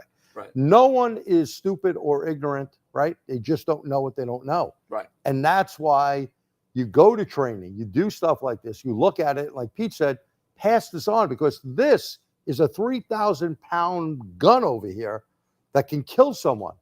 And if you look at Pete's son, what happened with failed brakes, thank God no one got killed. He didn't get hurt. The other guy who just had a broken leg or something, piece of cake. Yeah. Okay. Yeah. We do have a question. Go ahead. Can you recommend grease? What brand of brake grease do you guys recommend? That Well, can't do that. Sorry. but I can tell you this. You could go to your favorite parts store and there is special brake lubricant. Look for it specifically labeled for that use. It says Caliper lubricant.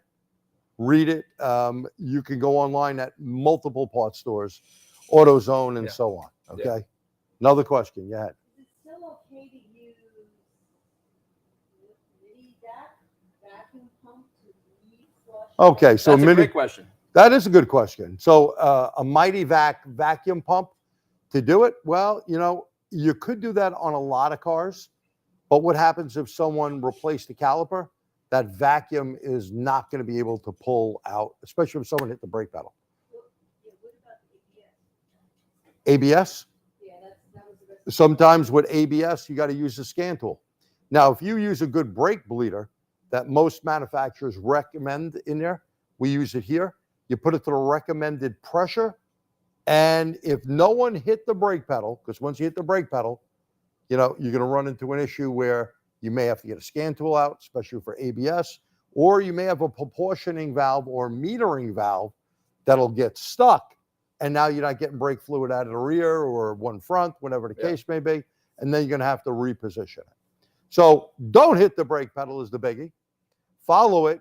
Certain cars like a Ford Explorer hybrid, you're going to need 1 gallon of brake fluid to do it. Look at and read the factory information. Certain cars have crazy procedures. So is it okay to use that mini vacuum? You can use a vacuum pump on it. Yeah, that's okay. Yeah. You can use pressure, but you can use gravity bleed. Gravity bleed is you open up the bleeder and you just let the brake fluid come out gradually. Do not let the master cylinder go too low or you have a problem. What I can also say too is that the folks here that make these test strips, Phoenix Systems, They make a good vacuum. they I have make it. a really good Yep. bleeding tool that allows you to do either vacuum or push it Pressure. up through the system, pressurize it, and you're pushing it up from the caliper upward, so you're chasing the air up Great to on the great master on cylinder. motorcycles. Yeah, and it's also great for those hydraulic clutches Right. Oh to yes. bleed those. In fact, the hydraulic clutch can do you in big time. Yeah. They, especially if there's not a bleeder on the bottom, those things are killers. Good Yep. points there. Here's another real quick note for you on the caliper upside down trick. Another thing that I've seen, is where the caliper was mounted properly, but the brake hose was not routed properly. Twisted. It's actually looped around on itself or misrouted. That's something else you want to make sure you're very careful of, so that when the vehicle is put into a turn, that hose doesn't become stretched. That is Right. correct. So always make sure the hose is in original format, not moved around. Look for cracks in the rubber here in New York State. In fact, Doreen, you could probably get in on this right here. Here's the brake hose. You are You got to do it on your hand. right. So right all in the there. way back. See the little Here. purple on the hose? Right in the back. Yep. Go up a little bit, right where my finger is pointing. Always look for cracks. Look for cracks right where his Right where finger the is metal- right now. Right where the metal and the rubber meet. Yep, Okay. right here. Oh, where the rubber meets the road. Where the rubber meets where the rubber metal. meets the line. Right, yeah. Right there, Right cracks on most state inspection safety programs that'll fail. That means that hose is starting to deteriorate, and like a crack in a tire. Would you want a crack in a tire? Of course not. Yeah. And this is a safety factor. Right. Very good. All right. Number 9 on the list, not torquing critical fasteners. We've kind of talked about that already. That means everything on the braking system goes from the Caliper bolts, the bracket mounts. caliper to bracket pins, those bolts, those have to be torqued. The lug nuts have to be torqued. All the components have a torque value, and you should make sure you use a torque wrench to do that final application. Definitely. If you don't, you can cause the caliper to become misaligned. That is going to lead to noise and pulsation complaints. At the very least, it's going to minimize how long your brake job lasts. And if you show the customer the value and they invest that with you, and then they got another 20,000 miles out of their brake job, where are they going to get their next brake job done? And when you use an air gun or over tighten them, what you're going to do is you may not break the bolt, but you're going to stretch the bolt. Yeah. And it's actually going to be a problem on that particular caliper. Torque stuff, you get paid for it. We send our torque wrenches out twice a year. We always have a spare set here, so we send them out. Make sure you do the job right is really the way to go. All right, another one for you. All of the following are true statements about low copper brake pads. Let's see what you know about low copper brake pads. Except which? Is it low copper brake pads are required by law in some states? Is it some low copper pads contain less than 5% copper? Is it some low copper pads contain less than 0.5% copper? Or is it low copper pads should only replace semi-metallic pads as opposed to, say, a ceramic pad? So which do you think there, guys and gals? Which one is false? The clock is ticking. 15 seconds. And while we're waiting for that, when we get back after the answers, we'll talk about rotor warpage. Someone wants to know, how did it warp? And we kind of touched on it somewhat, but I want to add a couple of things. Sure. So we're ticking away. Let's give them another 5 seconds or so. Again, thank you so much for playing. And let's see. All right. And the answer is very good. 2/3 of you answered low copper pads should only replace semi-metallic pads. Okay, that is not true. That is not true. Okay, typically low copper, these are the non-metallic. Not only are the copper limited in these pads by law in a couple of states, by 2025, it's Washington and California, I believe, that passed laws for the environment on this. And here's what the deal was, guys. Copper in the pads would fall out onto the roadway as other brake debris does. It's one of the things your cabin air filter keeps out of your customer's car. And it would wash out the roadways and get into the waterways. Streams, lakes, rivers, and it kills aquatic life. So anywhere from the small stuff to the big fish, it's an environmental issue. So Washington and California both passed laws minimizing the use of copper in the brake pads. Right now, it has to be less than 5%, but by 2025, they have to be less than 0.5%. And that's not the only element in the pads that they're regulating. Correct. So very good answer on that one. All right, next one. Here's another one for you as a general rule. Aftermarket ceramic disc brake pads, aftermarket ceramic pads, like the Duralast Elites here, can replace any of the following except, which one is not true? Semi-metallic brake pads, original equipment ceramic pads, non-asbestos organic, that's what I was trying to think of, NAO pads, or low metallic brake pads, those on a lot of European vehicles.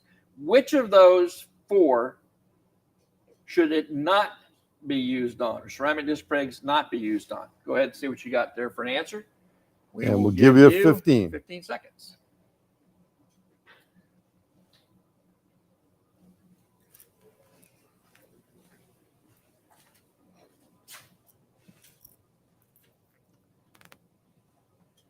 All right, a couple more. And let's see, the answer is semi-metallic brake pads. Okay, if you have a vehicle that's using semi-metallic brake pads, do not replace them with a ceramic pad. Two different types of friction technologies. The semi-metallic pads are the abrasive friction that we talked about before. The ceramic family, the NAO, the low metallic European pads, all use that adhesive friction technology, and that makes a big difference. All right, so we're getting a few more answers there. Still a great split. Look at that, about a third. About a third. We have a couple of questions there. The rotor, what causes warpage? Sure. A lot of times with warpage, if the rotor itself has gone through a puddle change and it's too thin, that's one thing. Obviously, sometimes pads that are not matched up for that particular rotor would be another thing. The hub not cleaned right and that put on there could cause warpage as well. Wheels that are not torqued or over-torqued, not torqued correctly or over-torqued can cause a problem with a rotor as well. And what was that other one, Doreen? It eludes me. And while I was looking at some great questions, we Yes, really thank you. appreciate it when you guys are asking questions. Pushing the caliper back. Oh, pushing the caliper. I remember it now. So pushing the caliper back, should we push the fluid up to the master cylinder or open a bleeder? You should definitely open the bleeder. You do not want to push that fluid back up going through an expensive controller, okay? I had one guy years back that worked for me that did it, and it actually cost me a controller on a person's car. Yeah. And thinking it's not the fluid, but it's the debris. In Debris. the fluid. You're talking about passages that are very, very, very small, and we throw that debris, and it's debris in there. Debris. Where? Yeah. So when we talked about copper particles, that's just one. And you push that back up through that system into that ABS controller, and it starts into the solenoid valves, and it can cause damage. Always crack the bleeder open. Yep. A good thing to do, here again, we're in rust area. Try lubing it up. Try going on with a 6-point socket. Tap it a bit with a hammer, okay? Then try to give it a little hard tight and a little off. 1/4-inch ratchet should be the maximum. Now, some guys like using wrenches for it. I'm not a big wrench fan. It seems to strip them out, especially when they start. We keep new bleeders in stock because if we see this starting to get rusted, we're rounded, we take them out, we put new bleeders in. No big deal. And we make sure we stay on top of the bleeder. Saves you a lot of work for a broken bleeder. Oh, my God. And sometimes bleeders do break, guys. That's the real world. Yeah. For brakes, we got to tell the customer, look, you have 100-something thousand miles on a car. It's a lot of rust, especially now after the pandemic. People are keeping cars longer. As you know, there's not a lot of new cars available. So you got to warn them up front. Hey, look, there may be components that are worn and they should be replaced, whether it's a caliper, a bleeder, a brake hose. Make sure you tell them that stuff. Yep. And mistake number 10 on the top hit parade, not breaking in the new brake pad. You mean we don't go out and do 60 miles an hour, or like I gave you the ride in my vet, and then you go, and then, not a good idea. When you don't properly embed the brake pads and you leave it up to the customer under normal driving conditions, you can glaze the pads, and that's going to be a source of noise. There's two ways that you can break in the pads. One is called the 30-30 procedure. That's making 30 gradual stops from 30 miles per hour with 30 seconds in between each stop so the brakes have a chance to cool. Yep. The other is the 60-20-10 procedure. Gradually brake from 60 miles an hour to 20 miles per hour 10 times with moderate pedal pressure without coming to a complete stop. After the last application, bring it back up to 60 and drive it for several minutes to allow the brakes to cool. Now, I will make one caveat to these. You want to do this even on the ceramic and NAO pads to initially bed them in. But remember, they're adhesive friction systems, and we have to put a layer of that material on the rotor. Get that fully coated before they're going to be maximally effective. That can take up to 100 miles. So just advise your customer of that when they pick up the vehicle. Let me get that rotor we have. Yeah. You're going to let that bring that in.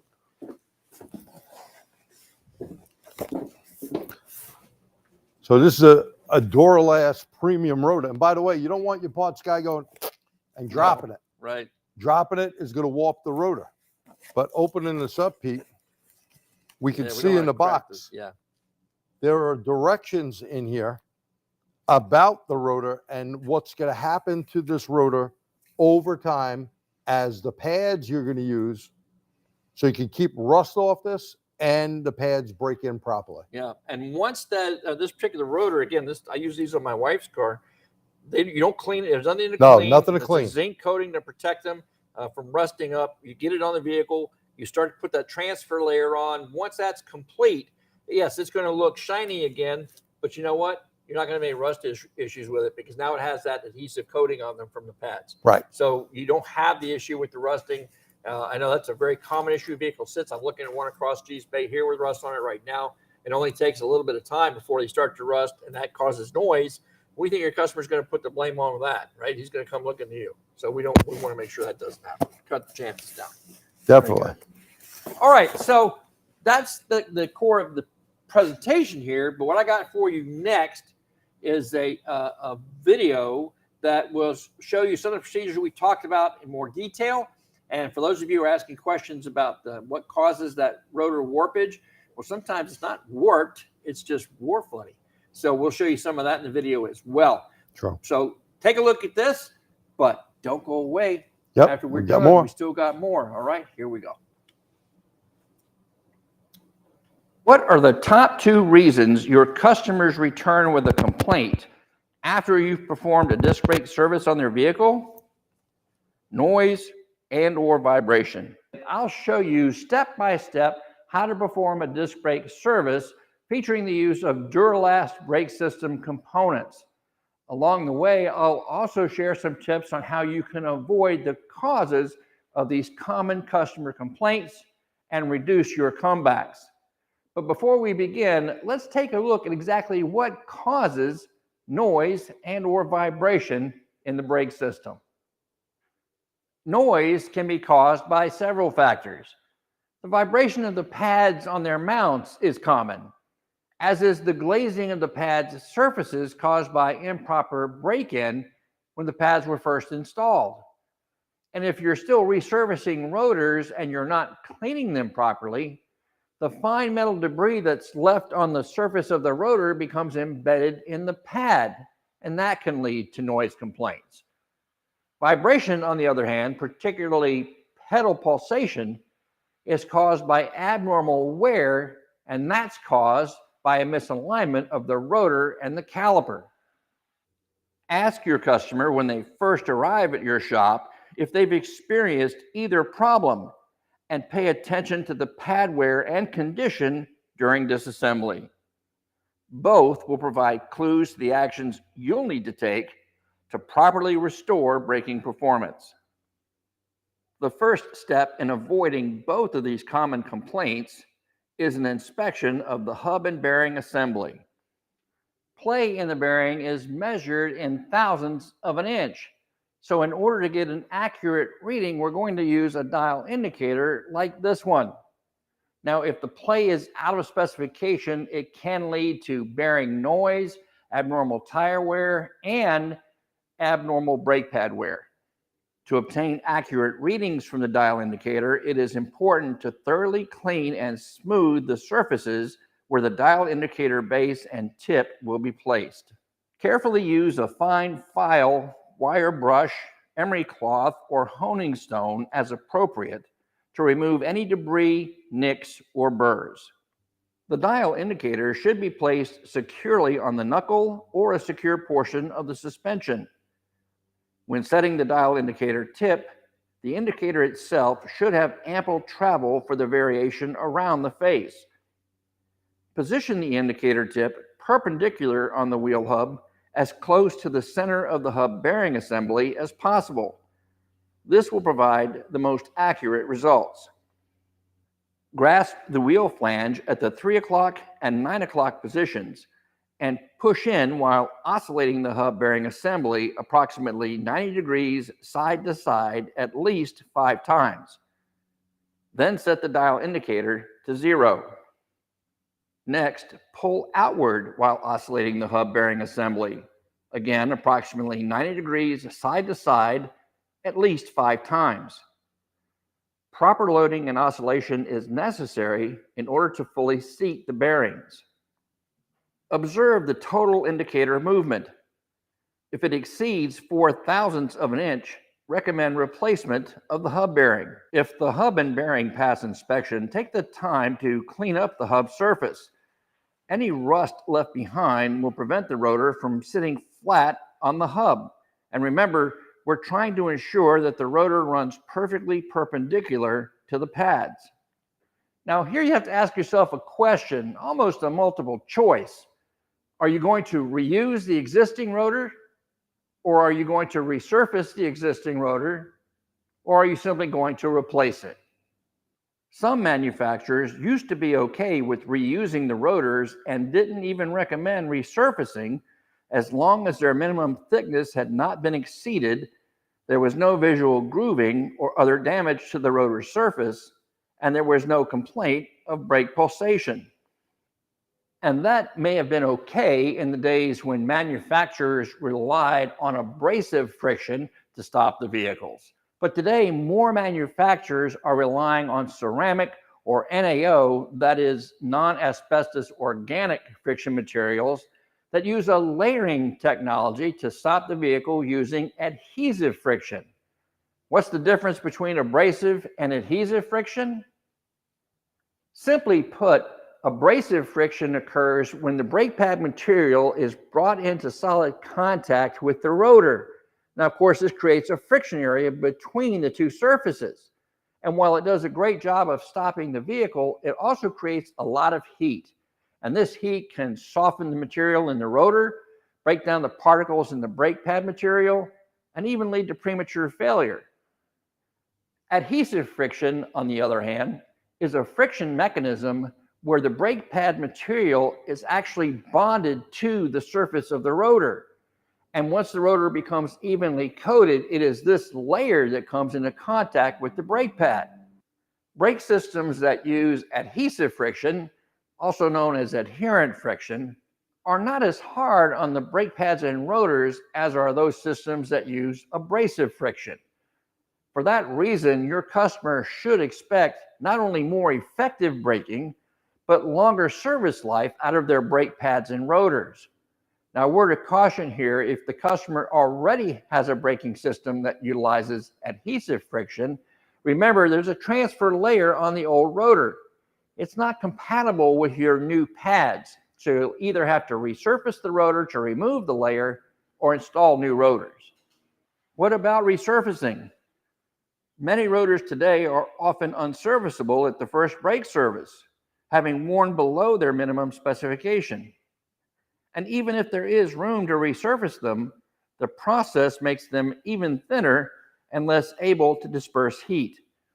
And the process itself incurs expenses for the shop, both in extra labor time and in lost time as the vehicle sits on the lift waiting for the rotors to be completed. And in the end, your customer is getting a brake job that doesn't last as long, doesn't stop as effectively, and has the potential to cause noise and vibration problems down the road. Duralast offers a variety of rotors for different braking performance needs.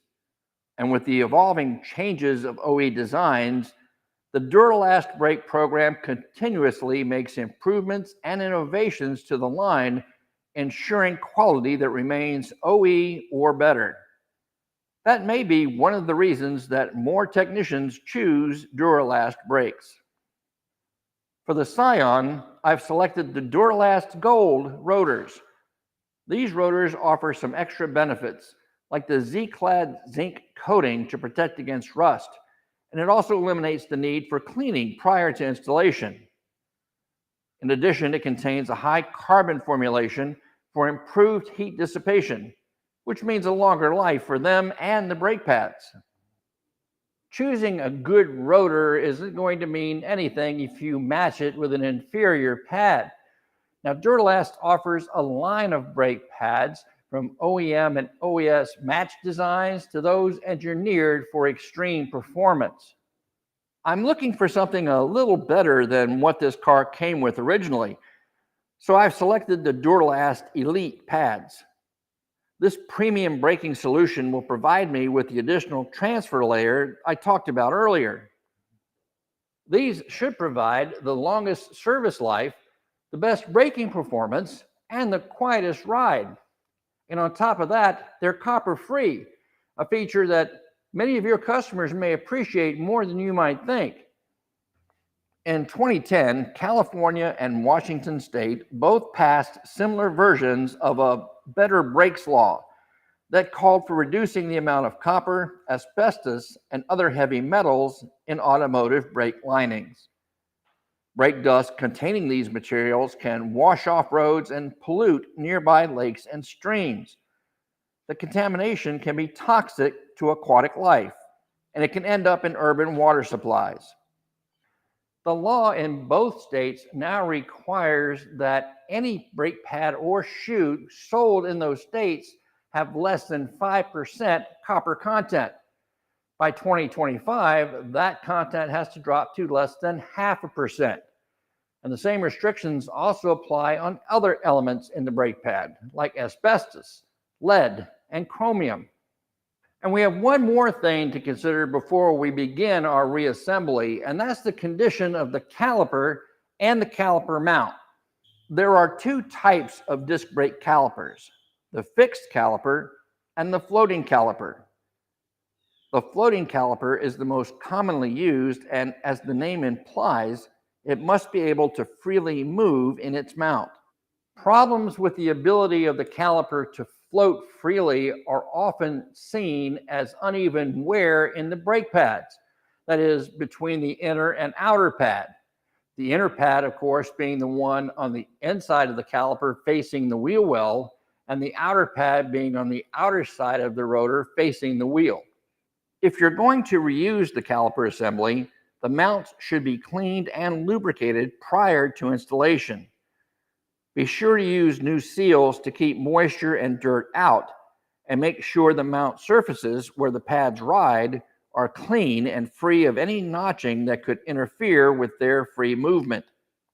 You should also consider whether or not the mounting bores for the caliper pins have worn to the point that they're no longer able to keep the caliper assembly centered. Or is the mounting itself bent in any way? Remember, it only takes a little bit of misalignment to lead to pedal pulsation and brake noise. Another reason for uneven pad wear is a caliper piston that is no longer able to move freely in its bore. This can be caused by age and the buildup of corrosion internally on the piston and bore surfaces. Take a close look at the dust seal. If it's damaged, you can bet that moisture and road debris have found their way in. Abnormal brake pad wear can also be caused by a caliper piston seal that is worn out. Yeah, it keeps the fluid in. Sure, that's its number one purpose, but it's a square cut seal that deforms as the piston moves out from its bore, kind of like a spring. And when the pressure is released from the pedal and the fluid pressure drops, it's that spring action that helps bring the piston back in, and thereby taking the pads out of contact with the rotor. And that can be a hard thing to determine. So why not do the complete brake job and install a set of remanufactured calipers? It'll help you and your customer avoid all of those issues. Duralast offers remanufactured calipers, both bracketed and unbracketed, that are tested to meet or exceed OE service specifications. They come complete with new seals and everything you need to install them, and they're backed by a limited lifetime guarantee. Finally, we can start reassembly. Starting with the rotor, I'm going to use 3 lug nuts to lightly seat the rotor on the wheel hub. Next, I'll set up my dial indicator and check the runout to make sure it's running true to the spindle. Check your service information system for the limits, but naturally as close to 0 as we can get is the ideal. If the rotor runout is excessive, try clocking the rotor by marking its position and then moving it 1 lug hole over.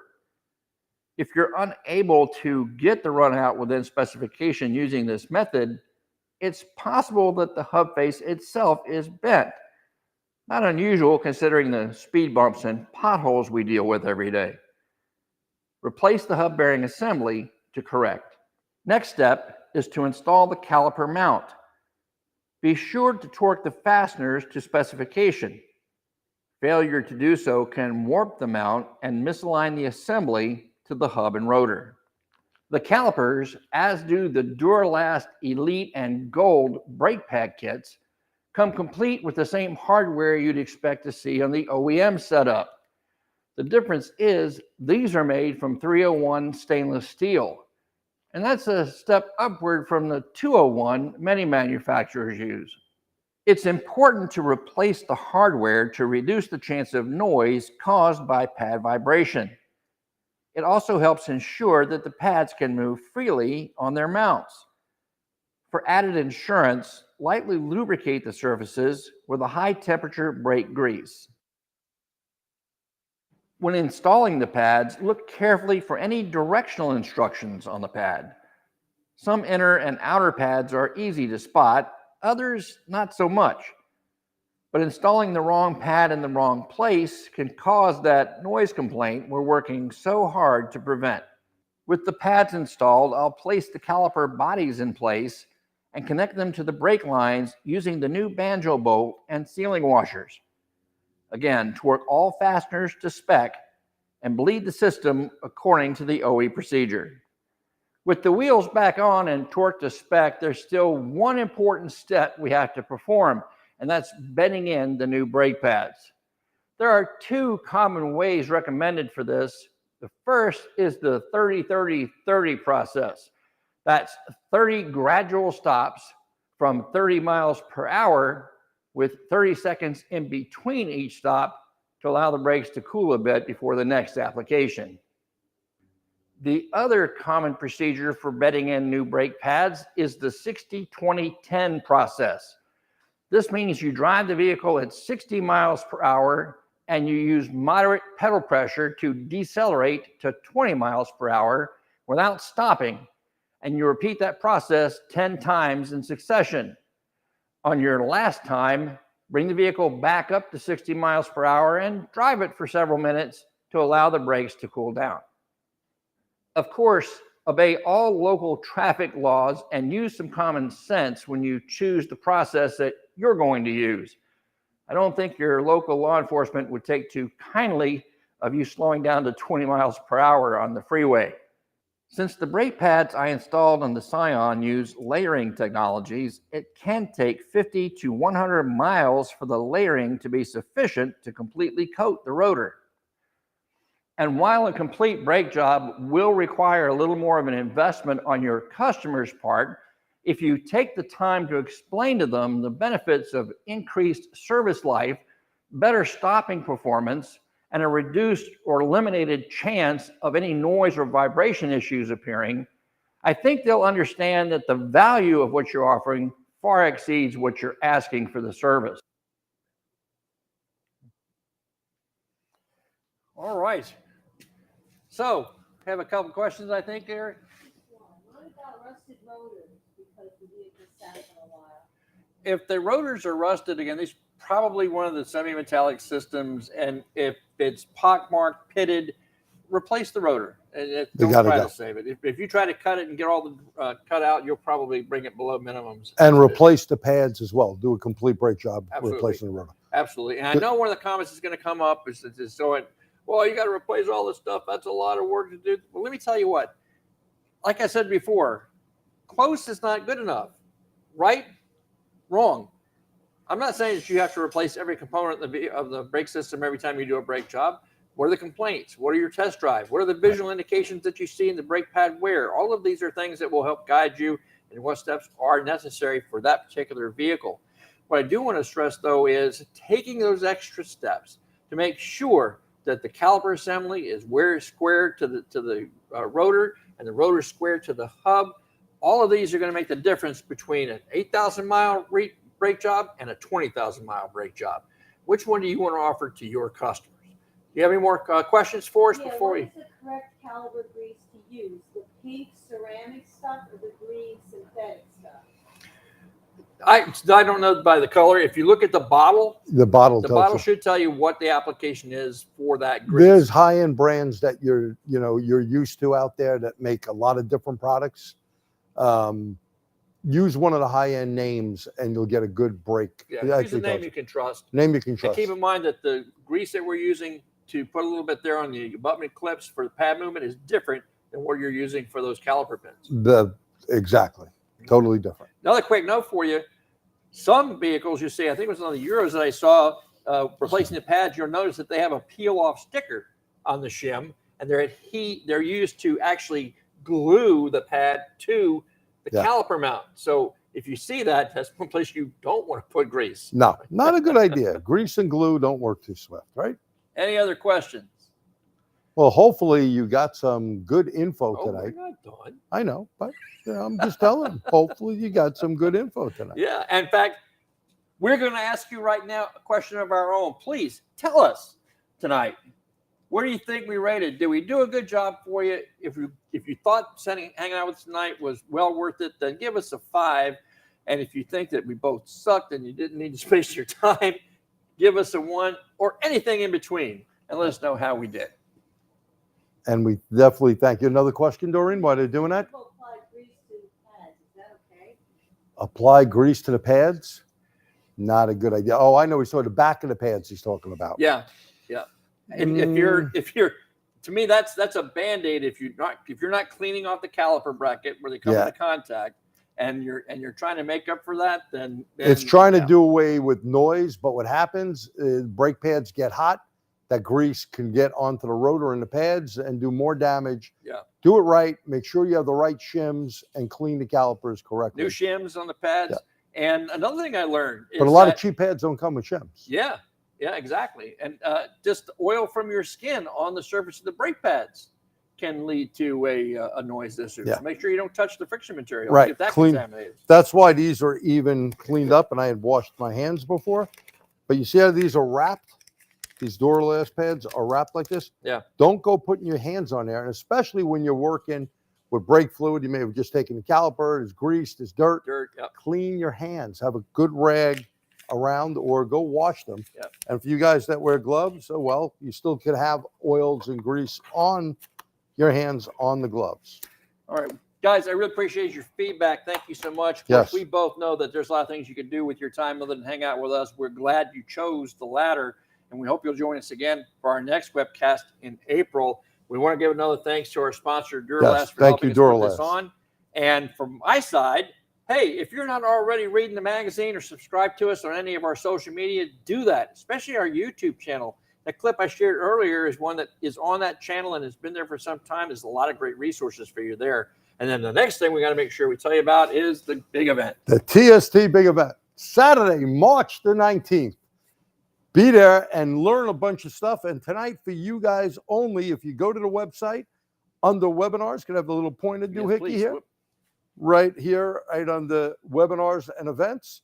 Go down to MFI big event, MFI big event. So hover over this first, come down, and you can use this for the next 3 days, $155. Use the code MFITST22, and you're going to get a hot breakfast, hot lunch, 3 great instructors. That's for the live, the live event? That is live, in person. And by the way, here in New York, thank God the CDC came out with, there's no mask requirements. There's no checking of any vaccination card. We will have masks there if anyone wants them. We have plenty of Purell, but there is no mandate whatsoever. Come out, sign up. You can see Pete there, obviously myself, and a whole bunch of other people. We have Peter Orlando as our first instructor. Great class. Check it out. Go to the TST website for more information on that. We got George Lesniak from Autel doing ADAS, and my buddy Kenny Zanders from the Chicago area. He's doing the most network and networking stuff. So really good stuff. Couple of guest stars. My friend Peter Cole, who's now the head of, I guess you'll call it mobile, Max. We'll say Max to make it easy. Air climate. And he's going to give us an update, because what's happening to refrigerant? It's a hydrocarbon, and it's going up, and it's going up rapidly. Yep. We also have Calm Caprietto. My buddy Calm, of course, if you listen to podcasts, he's the king out there. Remarkable results. He will be there, and many, many other people like our buddy Dave Hobbs will be there. Brendan Steckler will be there. There'll be a bunch of people for you to network with, learn a bunch of stuff, and then have 30 days to view the event after the event is over. Yeah, and if now I guess if you really can't make the live one though, They can do turn out virtual. the 100, you can do it virtual. But if you can, $155, that's cheap for going to a live event that's offering this much.